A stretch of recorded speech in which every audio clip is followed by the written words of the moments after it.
Dans cette vidéo, je vais vous faire une présentation sur les différents liquides que nous consommons régulièrement, qu'ils soient acides, neutres ou alcalins. Et pour ça, on va pouvoir définir tous ces liquides. Pour le faire, eh bien, on va utiliser ce petit liquide. C'est un liquide de testeur, on peut le retrouver dans les magasins. On teste les piscines avec ça pour savoir si l'eau elle est acide ou elle est alcaline.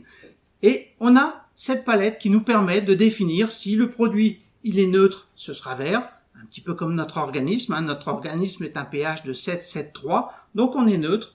Ici, les produits qui sont acides, et là-bas, les produits qui sont alcalins. D'accord? Donc on va mettre 3 gouttes dans chaque composant, et on va définir si ces produits sont acides ou alcalins. Là, j'en mets 3. 1, 2, 3. Même chose là. C'est parti pour tous. Alors, on voit déjà les couleurs qui apparaissent. Plus ou moins dans le rouge ou plus ou moins dans le bleu. Et je vais mélanger. Et vous pourrez définir par rapport à la palette de couleurs que vous avez juste au-dessus si les produits sont acides, neutres ou alcalins ou très chargés en sels minéraux. Voilà, ça nous fait des belles couleurs. Voilà, donc on voit tout ce qui est soda, ce sont des produits qui sont très acides, donc néfastes.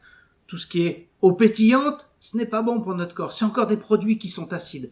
Si les produits sont acides, ça rajoute à l'intérieur de nous de l'acidité et ça oblige notre corps à chercher dans ses réserves naturelles, dans les organes vitaux, partout où il y a des composants alcalins.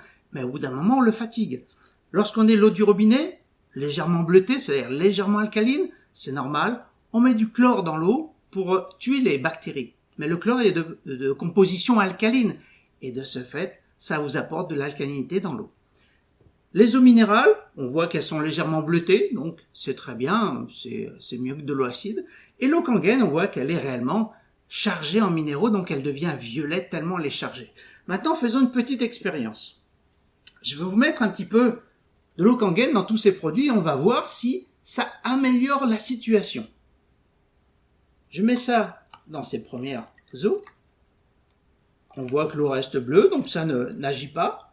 Dans celle-là, on voit que ça devient violet, donc ça agit très bien. Ça veut dire que ces eaux-là sont bien meilleures qu'à ce niveau-là.